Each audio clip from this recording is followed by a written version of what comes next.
Allan Tucker is owner and chief engineer of Tucker Sound at Foothill Digital, multiple Grammy-winning music mastering and sound restoration facilities in New York and Monterrey, Mexico. He is celebrating his 51st year as a professional recording and mastering engineer.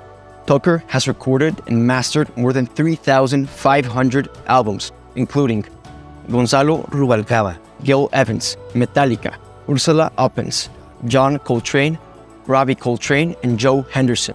Allan Tucker currently serves as Distinguished Professor of Music Technology and Production at the Tecnológico de Monterrey campus in Mexico, where he has led and now supports the design team creating LTM Tech 21. Tucker is also adjunct professor of music technology at New York University. He is the advisor and past chair of the Audio Engineering Society, New York, and is certified by Apple Mastering for iTunes High Resolution Mastering Program. He is listed in Markins's Who is Who in Science and Engineering and Who is Who in the World. It is my pleasure to introduce engineer, producer, and distinguished professor Allan Tucker. Pleasure to be with you all this morning. Thank you very much for joining us. Well, I hope this morning will be a very comfortable, informal, entertaining talk about the music business, about creating a career, surviving in the music business, about the things we hold most valuable in the music business, about creativity and about personal and professional value, finding ways and finding people that appreciate our talent as much as we appreciate theirs, and that we can turn it into a career. My goal is to let you know, give you a sense of how amazing it is to be in the music production area. It's not an easy road. It's a complicated road, which is never a straight line like any career. There are many ups, there are many downs. It's more about overcoming failures and trials and weird people and picking yourself up and doing it again tomorrow and figuring out what went right, what went wrong. So the idea is to listen. The secret to the career, perhaps any professional career, is to listen and to be receptive to ideas. We have the benefit of being creative. To me, that makes all the difference. So we're not just executing, but we are integrating ideas and emotion in everything we do. However you imagine yourself in this business, and it might be on the business side or on the technical side, on the performance side, on the DJ side, making hit records. We're promoting concerts, doing sound for picture, doing the newest technologies of immersive audio and virtual reality type audio. All of those things start with creativity. And we in this program have tried to create a diverse program, diverse in spirit and in styles and in technologies, so that there's the integration of people and technology, and finding out what it can do and how we can help the process. That's where I've found my greatest love, my greatest satisfaction, is responding, being a listener, but having ideas and taking a risk, the creative risk of saying, let's try this. I'm going to play a little bit of music today. We're going to talk a bit about the concepts and theories of what we try to do in LTM. And if you'd like to ask me anything along the way during my brief talk. So, I'm a native New Yorker, as I think I've told you. I grew up, born in Brooklyn, New York. Back, as we like to say, when Brooklyn was Brooklyn. It was a poor working class neighborhood in the 1950s. And then it wasn't until many, many years later that I was then, after being a successful studio owner and engineer, producer, is I met some folks from this university. And then through a very interesting, brief series of events, I was invited to come. And so my home is now here. I've been living in Monterrey for the last 5.5 years, very, very proudly serving the university and also proudly serving my international clients. The first thing I did when I came was build a mastering room in my home here, so that I have a fully professional mastering room here, which is very much like the one in New York. I used, in fact, spare equipment from the New York studio to send here so that I could have the right stuff. But by and large, everybody's got the same production tools. So what we have is ourselves, and what we have is our personalities. What we have is our sense of musicality and creativity. And so being a distinguished professor here has been an amazing opportunity that in my wildest dreams was not expected. But then again, the whole career arc was not expected. We'll talk a little about that, since I'm a professional engineer producer who became a teacher rather than a teacher who does outside projects. And it's very, very different orientation, which I think is very useful. I've worked in we say nook and cranny is an expression in English, every corner of the music business. My first job was as a clerk in a wholesale album distributor near where I lived. And so I was pulling, it's like working for, nowadays it would be Amazon, but this was in a gigantic room filled with LPs, filled with vinyl albums. And I was given a list of 50 and I had to go pull them off various shelves, put them in a cart and go over there so they could be sent to record stores. So it was who knew when I was a teenager that was kind of going to become the career. Most of all, though, I think of all the parts of the business I've done, is that I'm a critical listener. So critical listening is not an often used phrase. We think of critical thinking to bring multiple ideas to solving a problem. Ideas so that we're not just a specialist, but rather a group of qualified people bring their experience and expertise together. Critical listening it's a paradigm very similar. It means that when professionals listen to music, we don't have a reaction of like and dislike, and we don't just start bopping. But because when we start to do that, we have lost ownership of the song. The song owns me, but as a professional, I must own the song. So I stay dispassionate. Piece of music is presented to me. I have to understand what's in that mix, what's inside it. Why did the producers and artists put those sounds in those places at those times? And listening inside a mix and thinking about the appropriateness or inappropriateness of elements is called critical listening, which then we say, can I bring something to the process? Is it everything it should be? In the recording mixing stage, then it's still possible to add and remove elements and adjust their balance and their tone. Then it gets mixed. So you've got the recording pre-production when you make decisions, the production when you actually do it, post-production when you mix it and put it all back together again, and finally mastering, which is the polishing of the, we hope, gem. The song should be wonderful, musical, happy, sad, whatever it's supposed to be, but it's not ready for the real world. Mastering bridges the gap between the mix and the market. So you got a great mix, but now it's got to be ready for those folks who are listening to that genre. What is it about that genre that makes people want to listen to that music? And how can I bring this beautiful recording, take this beautiful recording and polish it and take, if there are rough edges that don't belong, sometimes they're supposed to be rough edges. And then my job is to understand that or ask questions. So I think it's amazing. So you're going to be, I'm deputizing you for the next few minutes. You'll be my deputy critical listeners if you're willing. It's painless. The clip I'm going to play for you is, there was a big argument during the original recording. And I'm going to ask you if we can identify what that argument might have been about. And then we'll see what we can do about it. The artist is a saxophone player named Ralph Moore. The first statement of a theme is called the head in. The restatement is called the head out. And the head in and the head out are supposed to be bookends. They're supposed to match. That's the style, that's the form.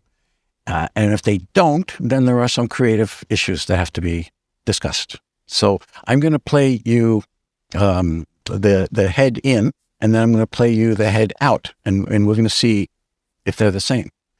The best way to identify consistencies or inconsistencies or quality of sound is called Tucker's 3+1 rule. In order to decide which one is either better or different or something, is to listen to a short piece of sound more than once. And we learn it. Our brain learns it. So we're not just comparing A and B. This process is called A-B. But we're not just going to listen to A and listen to B. We're going to listen to A at least 3 times. Then we're going to listen to B, because then our brain accepts A as truth. And then we'll see how B compares to truth. And maybe it turns out to be the real truth. So I'm going to play this brief clip 3 times. The 4th thing you hear will be B. So the first 3 will be absolutely the same. Okay, here we go. This is Ralph Moore and his quintet.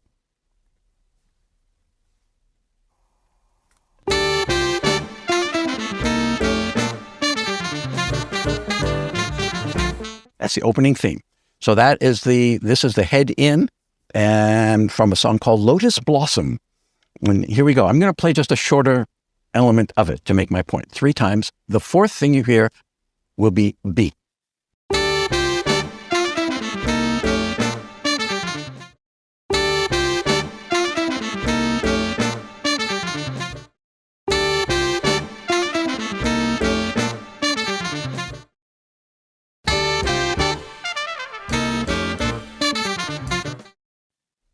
A and B, were they the same? No. Good. Very similar.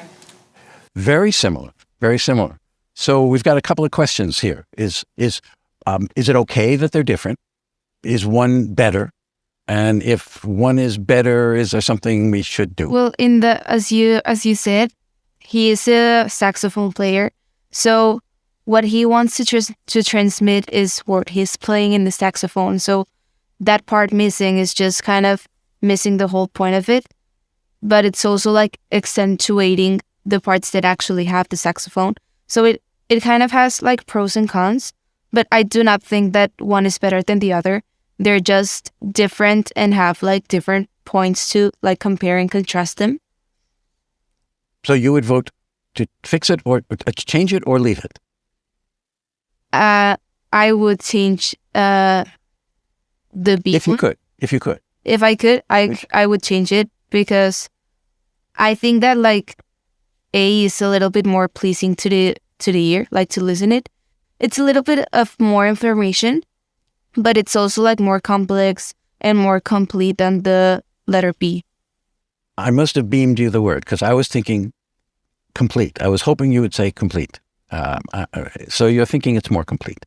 Yeah. Thank you. The producer felt that it was a violation of the bookend rule of straight ahead, because they're supposed to match. And of all things, of all the instruments to lay out, it shouldn't have been the leader. And nobody to this day knows why Ralph didn't play, but he just didn't play that phrase, not for necessarily artistic reasons. So there was a fight.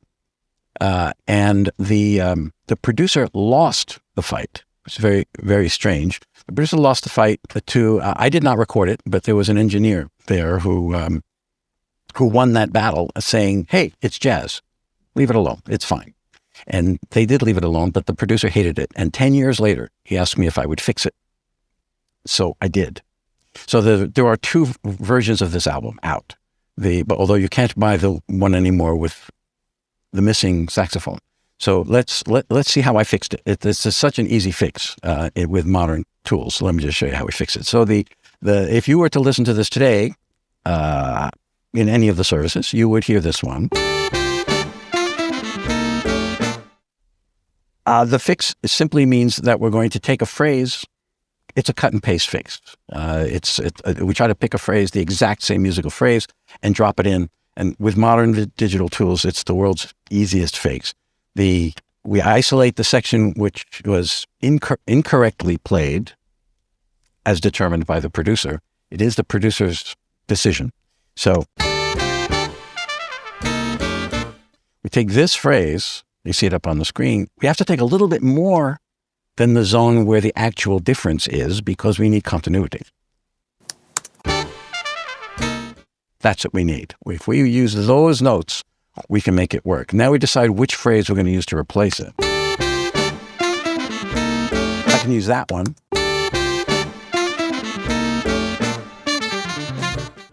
Let's use that one. So I've got the exact same phrase isolated, but this time the trumpet is accompanied by the sax. All right, and we'll just tell the system we isolate an attack and a release of each spot in a mastering system like this one. These are extreme close-ups of that moment in the waveform. Now that I've got it fully isolated, I just tell the system, just like working in Word, it's a cut and paste deal. And now we listen to it. And that's the head out, and it comes out of a drum solo.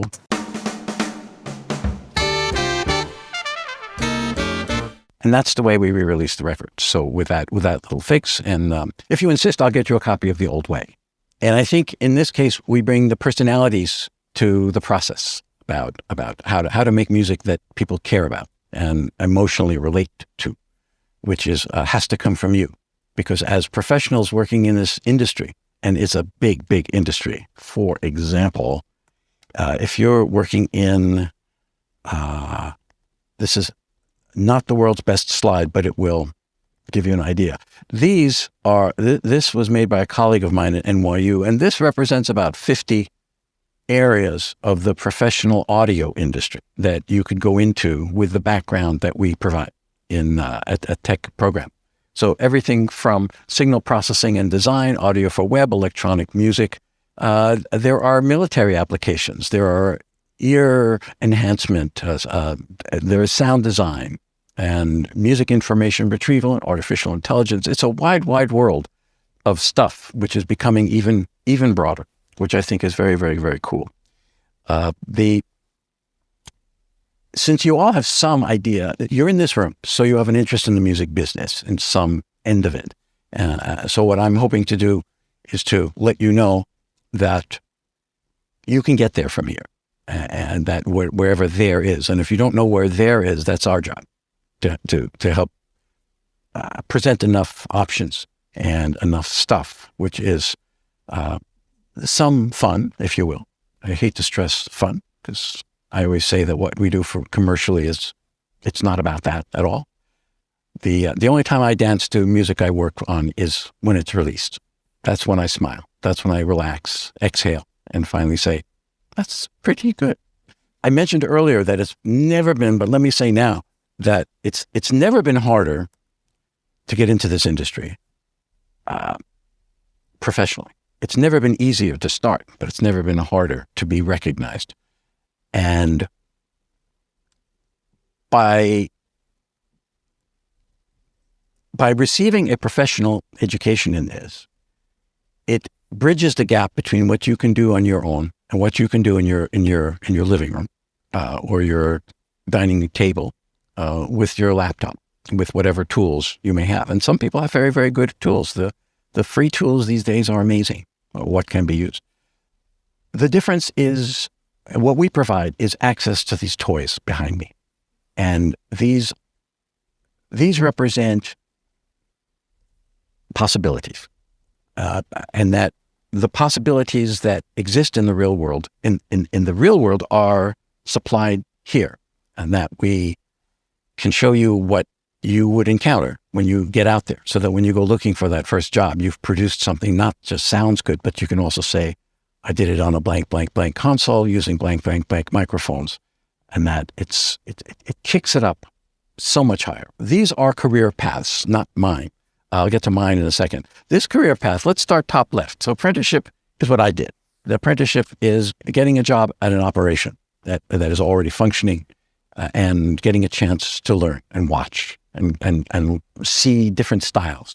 And you can say, that's a ridiculous style, but it worked great. This guy's so smart and his music is awful. What's going to work for me? So I was the assistant engineer on the first Kiss record, the one that was made in, I was sitting behind the console. I set up the microphones, I got Gene Simmons hamburgers, unfortunately. So there are lots of stories from that era. And so working with KISS when they weren't KISS, because they had not yet hit big fame. So that's the thing about working with artists, that you don't know if that's going to be a big record. You just do it with 100% commitment. If you do it with your best stuff, then it's amazing, because you know you helped contribute to it, and that everything you touch has to be done with complete commitment. Bands are very crazy, so what you do is you do the gig. You see what's needed. It was a great apprenticeship. Detail obsession. We do that. I think everybody would have to agree that anybody who wants to contemplate a career in any side of it, whether it's the business side, concert promotion side, or technical side, it's about focus and keeping track of the details. And the mastering side, it's particularly difficult because we are expected to be able to do it again exactly the same way. So we can't just get the great sound on that guitar, but tomorrow we have to get it again. You have to know exactly, absolutely what you did. And in recording studios, mostly you don't care about that. You get it now and you move on. On the very end of the chain, it's a little more rigorous. But I like that because I guess I'm a detail freak. Niche market is a great way to get into the business. That means you identify which music population is underserved, and can you make music to satisfy them. It's doable, and a lot of people do it and find success to do it. Credit cards are always good. The downside of credit cards is, you got to pay it back. But a lot of people get started that way, by investing in themselves. School. So here we are. There were no schools back in the day. Now there are many, many schools for doing this. Some are more trade school oriented, and some of them are very good. That just means they're preparing you to do a job. You go to them to be a recording engineer. You go there to be a post-production engineer. And the credentials and the rigor, the difficulty is relatively low because they want to have 1 million people enrolled. So as opposed to a university program. So a university program, it's more complicated because there are many topics that you have to study, but our goal, that's the universe in university.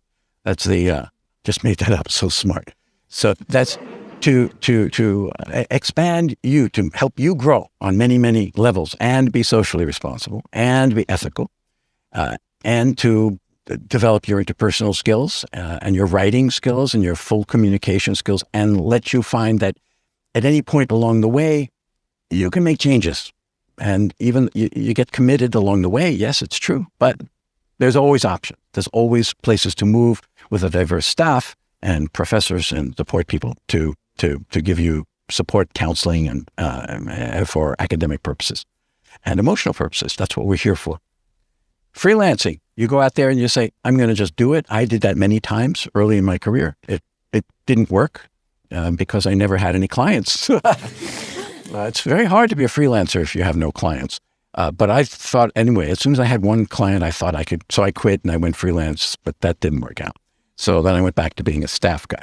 I was actually a terrible staff engineer. I always felt underpaid and overworked and underappreciated. So it's a history, but it worked out in the long run, and I was able to set up my own place, and it worked very, very well. For the last 30 years, I've been working only for myself. Staff engineer, very difficult nowadays because studios need to be able to pay salaries, and it's hard. Hit records are great. So just, go to the living room tonight and make a hit record, and then you'll be fine. And patience. Oh yeah, patience. So patience is really great. My own career path. So my own career path, it was to playing music all the way. So from elementary school, it was flute, clarinet, guitar, piano. Terrible piano player. High school, singing group, some success, a TV appearance with a band. We lost. It was a competition, but it was a national TV and from New York studio, which was very exciting in 1966, maybe 5. College, I meet my singing partner, and so ever hear a band called Simon and Garfunkel? Very, very popular. So we were poor man's Simon and Garfunkel, a non-talented Simon and Garfunkel. I was Simon. I was the little guy, played guitar, wrote the song, sang the low part. Jason was my partner, sang the high part, had frizzy hair, just like Garfunkel did. And we had a pretty good career. We went to a New York studio in 1969. We were signed to an agent, and we made a record. And the making of that record, which never was released, but I do have it, no, you can't hear it, is I looked through the glass. So there I was doing vocals on one of my songs.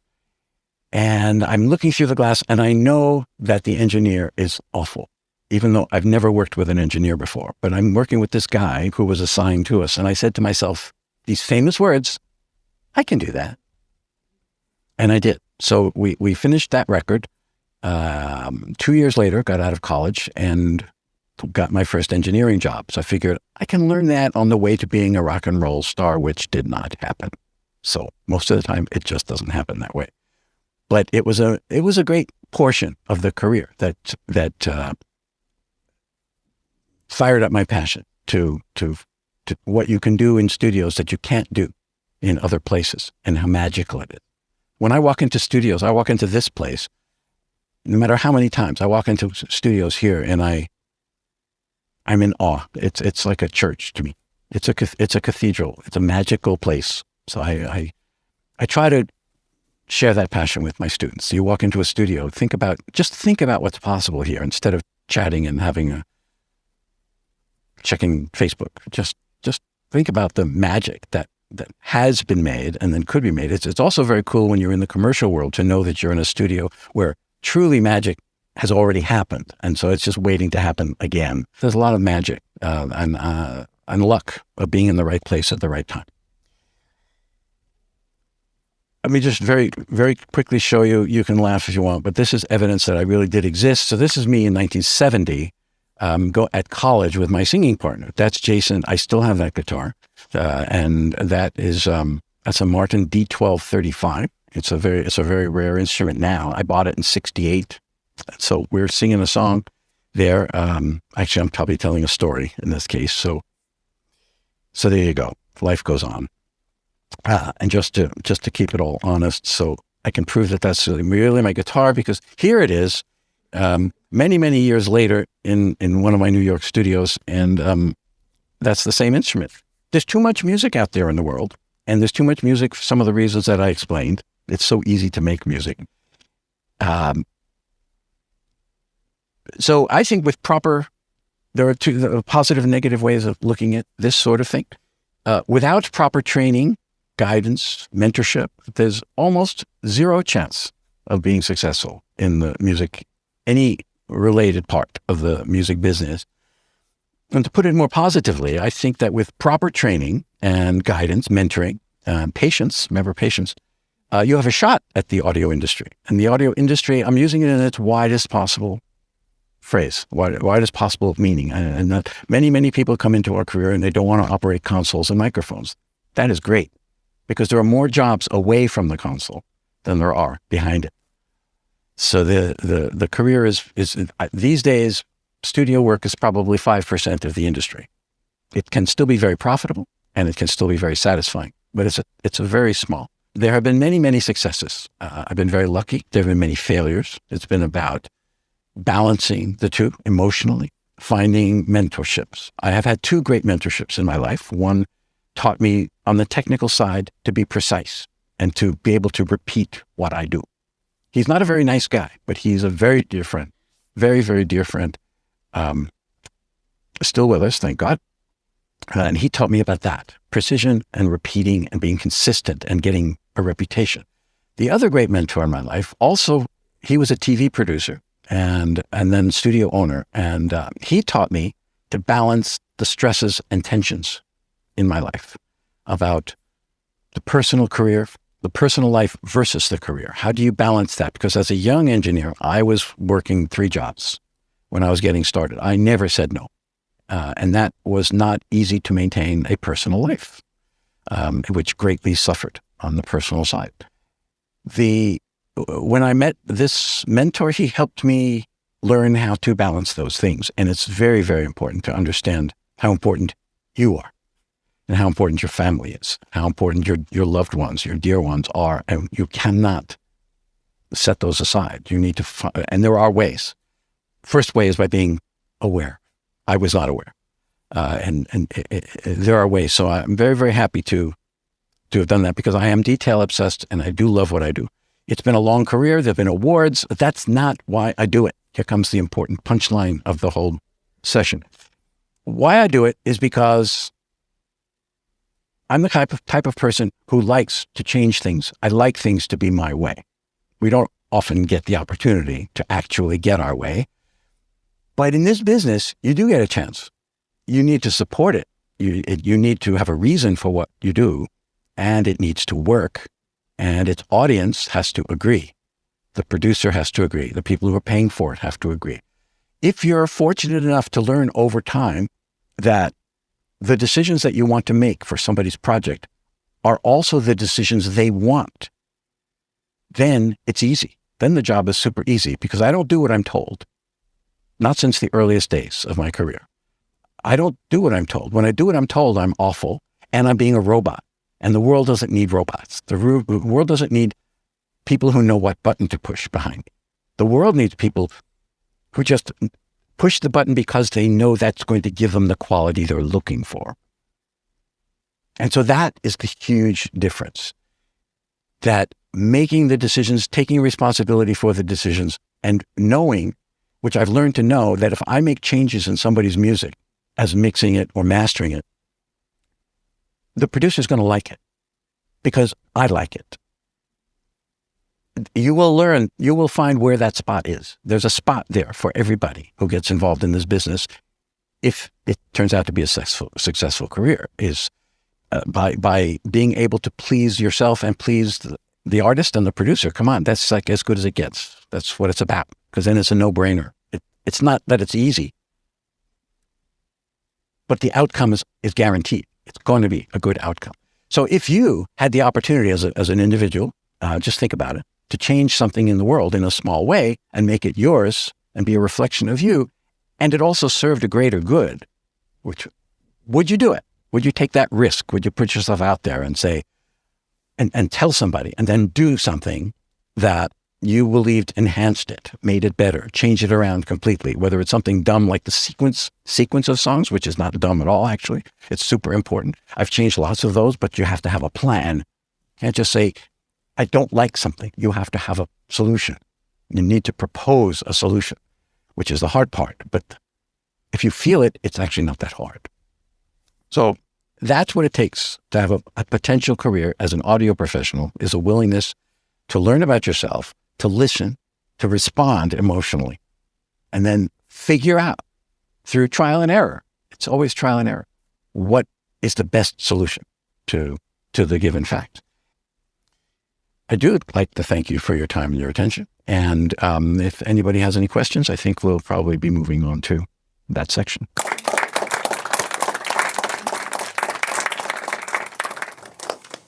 From someone who has such a creative career, how do you deal with strong personalities and with the problems that may come in hand during the production process? Thank you for the question. This I can think of two very strong personality situations that required me to dig deep down. The important thing to remember about strong personalities is that we are also strong personalities, and that the artists and producers and people we work with must know that we are strong personalities, that we are not robots, and that we're not here to do what they want. We're here to get the best possible production, and that we're on the exact same page. We establish that through communication, through letting them know that we're listening, that we want what's best. There were two specific situations I can think of. One was with a very difficult saxophone player. And the very difficult saxophone player who was a world important guy, who insisted on a certain microphone placed in a certain place. And I attempted I did explain what I was going to use. I was using a different excellent microphone placed in a different excellent place, because what a player doesn't always realize is that he's playing, or she is playing, and they're generating sound. They hear it both through the air and through their bodies while they're playing. We are listening to it in the room, and our job is to understand not just the playing, but the quality that's being generated. And therefore, I choose a microphone that's going to best capture that and represent the sound, which is what I proposed to this player, who went, no. So I said, okay, so how about this? We'll do it both ways. And we did it with my microphone and my placement, and we did it with his way. And when it was recorded, we listened to it, and he heard his recording because he knows the sound of that microphone. But in the mix, we used mine, and the producer agreed with me.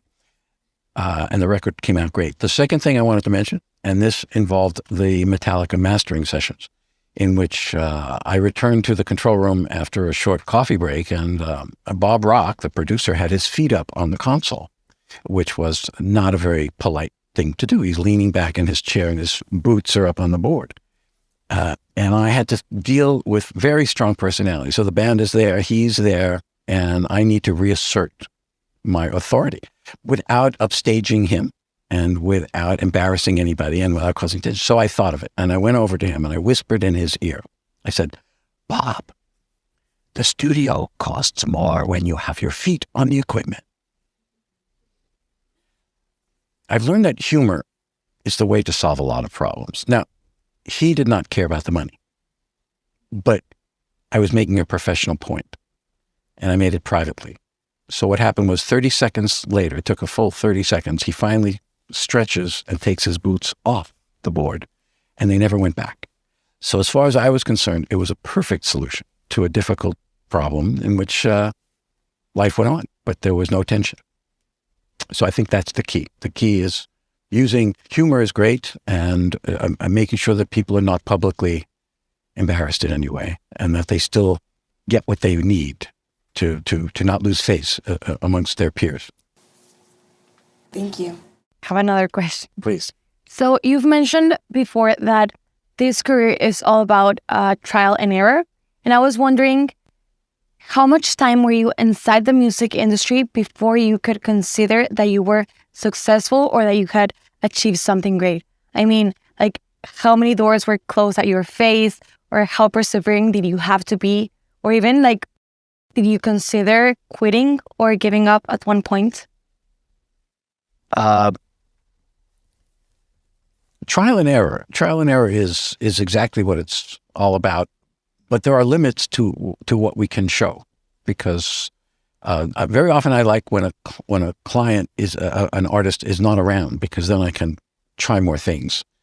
But it took, what I observed initially as a young engineer is that the amount of discussion was limited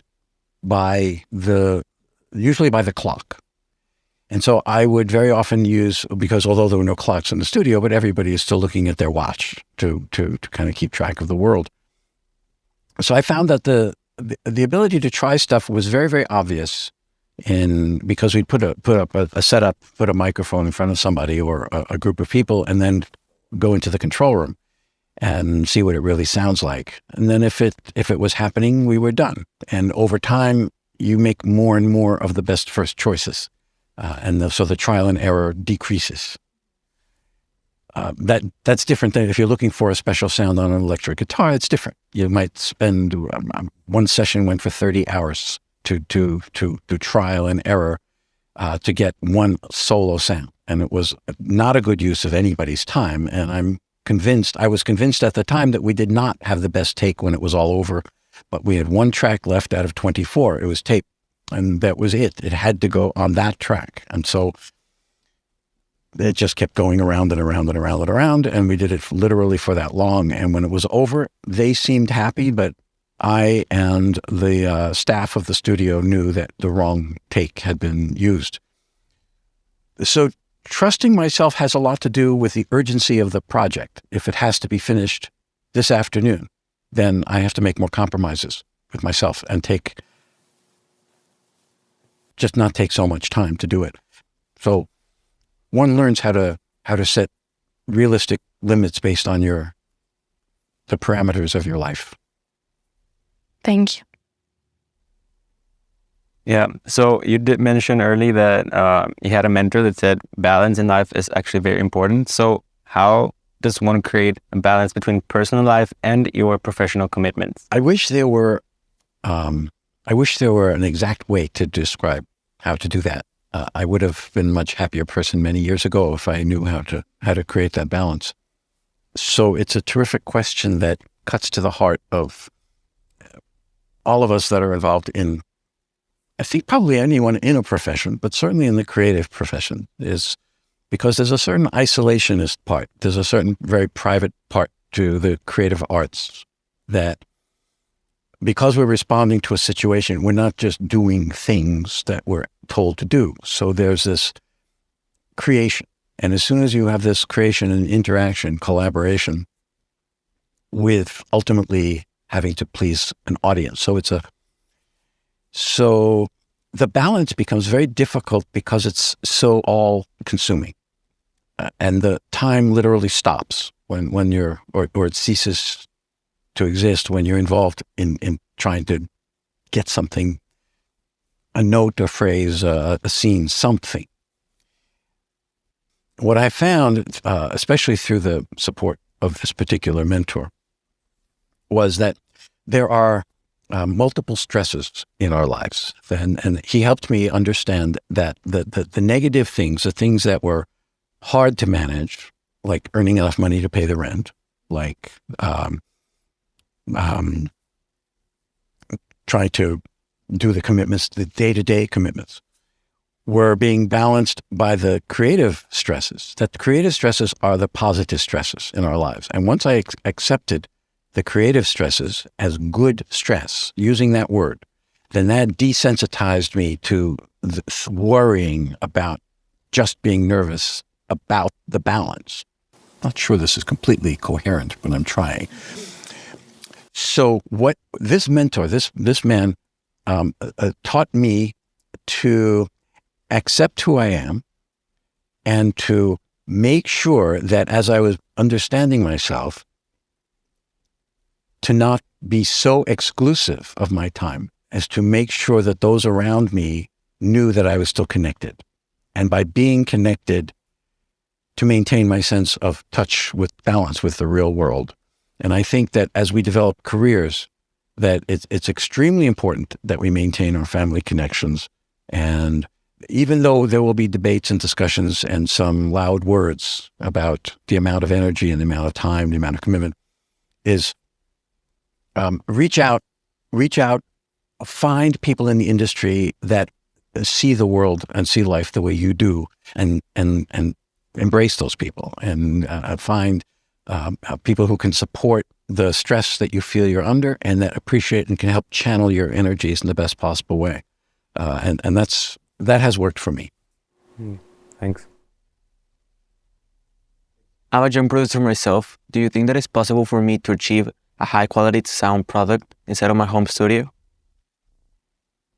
Yes and no. Thank you for the question. Yes and no. The key is what can a professional situation or the school, what can it provide to allow you to reach out beyond the limitations? And what are those limitations? The limitations are in terms of capturing and processing, if we're talking about sound, audio, capturing and processing that in a way that gives you limitless possibilities for recreating, borrowing sounds that you hear, say in a record, you hear a song, a drum sound, a vocal sound, a guitar sound, a bass sound. You say, well, I can't get those at home. And you know what? You can't.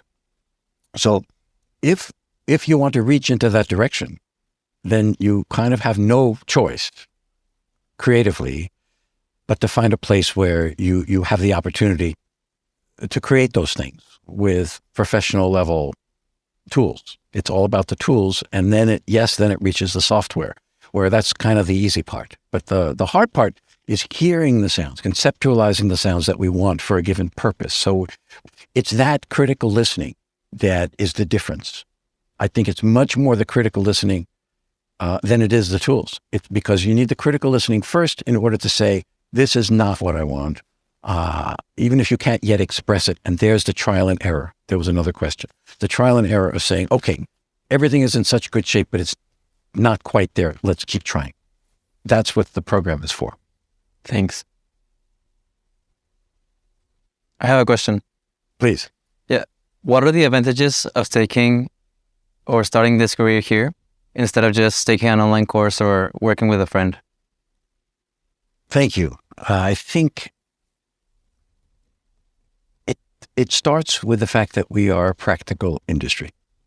The fact that practical industry, meaning that we do things with tools. Some of them are, many of them, most of them are physical tools that reach out from the environment that we might have at home or nearby with a friend.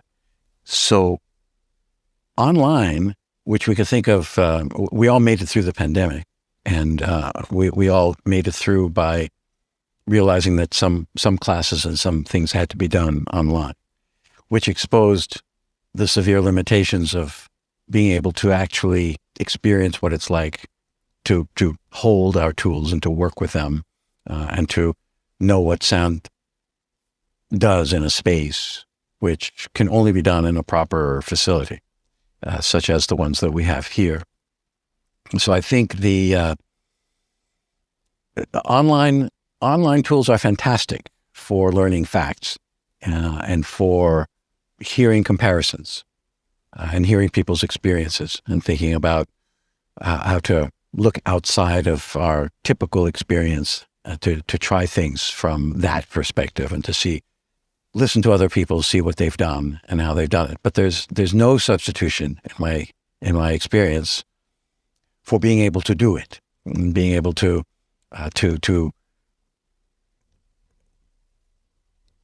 try out the concepts that you would see online, but to be able to walk between two speakers and hear what a phase relationship is all about, to walk through a recording studio and listen to the resonance of an instrument and why we spoke before about a guitar or a saxophone.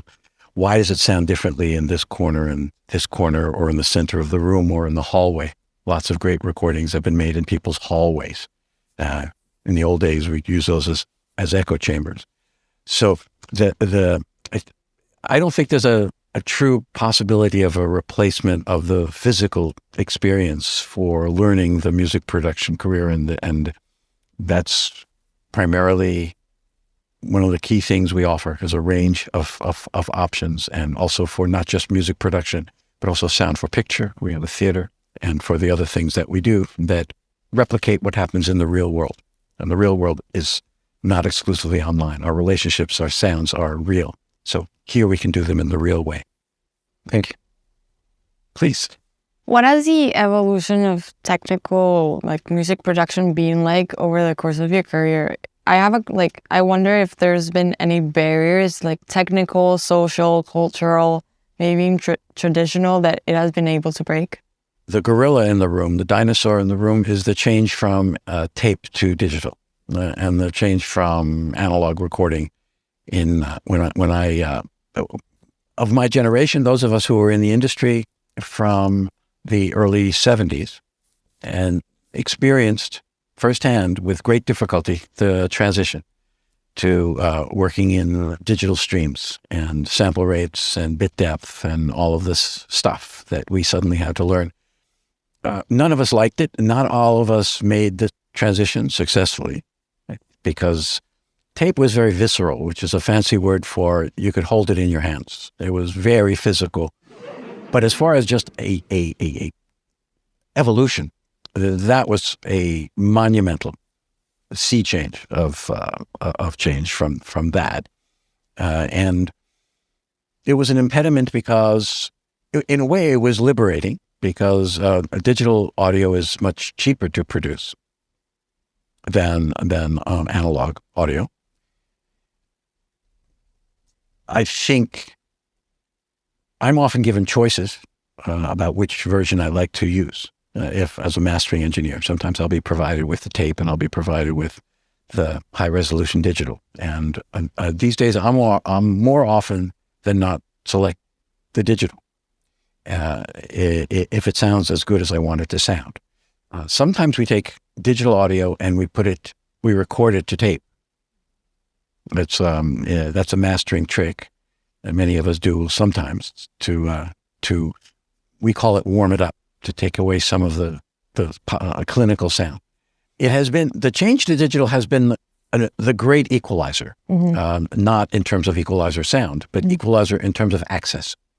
I think culturally, internationally, socioeconomically, cutting across many, many lines that used to be very firmly drawn because only wealthier people who had access to tape recording suddenly had access to digital sound, and the ability to use that technology, which has been even the cheaper versions of that are very, very, very good. And we spoke much earlier today about critical listening.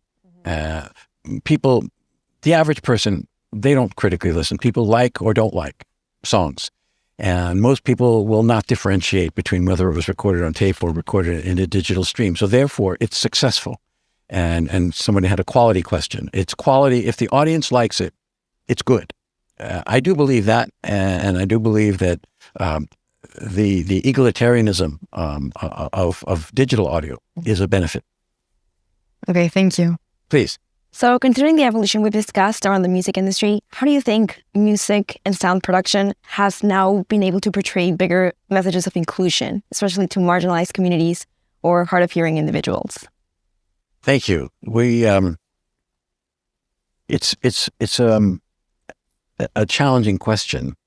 I think the globalization of music and music technology, which has allowed the globalization of music itself through distribution, through internet distribution, has allowed productions to reach communities that never could possibly experience that before. That has changed with the technology now. Not only allows the easy capturing, the easier, we still have to go, of that material, but also to allow it to be distributed into all corners, not yet all corners of the world, because the technology is still a somewhat privileged thing, access to a streaming service. But we have lots of advances. There are now rings of networks of satellites that are beaming internet into many, many corners of the earth that never was able to receive anything anymore. But then there's a whole new education process that needs to go on to alert some communities and some groups who live in hard-to-reach places that it's out there, and to convince them that it's worth trying. So I don't personally have the answer to that.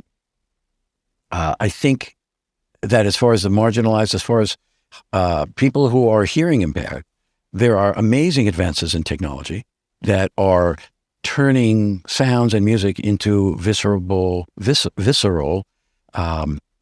feeling, and in which are identifiable.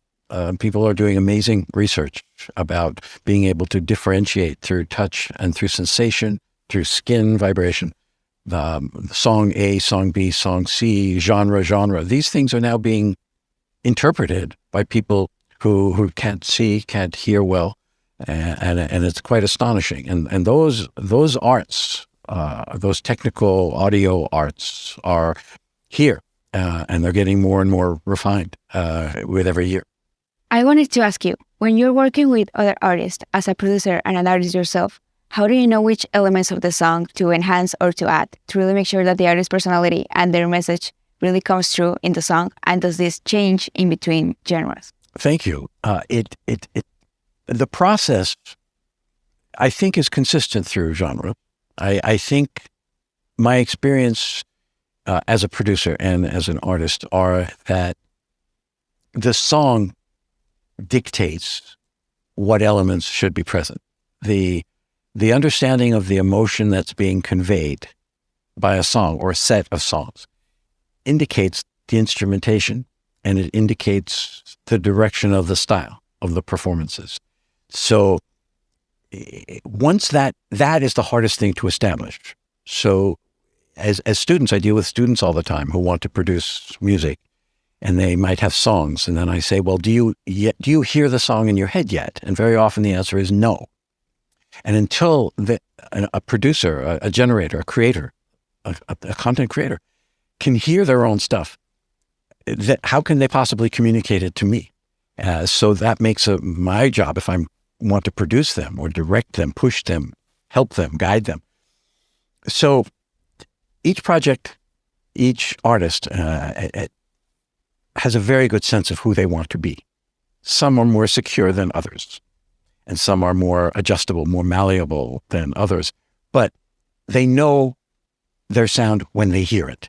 My job is to help them find that sound. And once we find it, the rest follows almost automatically. Yeah, there are some arguments, but it follows. And whether the sound that's going to get added next or whether the qualities that are present are the correct sounds, it's usually very, very clear. And there's a basis for that discussion, which is held with the artist about how consistent. Are they going for a consistent sound? Is each song supposed to sound completely different? Is this one supposed to sound like it's on the moon, or is this one supposed to sound like it's underwater? Where are we going? And that's a dialogue. And once we have that dialogue and we know, then it's very easy to make recommendations and to get. Then the next problem is getting the best possible performance, and that's very often what takes the time, is the actual performance once all the other qualities have been sorted out. Thank you. Thank you. Thank you so much.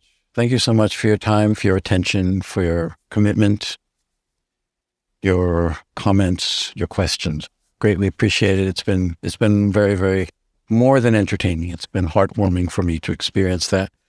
I wish all of you, each of you and all of you, success in all of your endeavors. I wish you good health, and I hope to see you all. It would be great to see some or all of you in the future here at TIX. Thank you so much, and be well.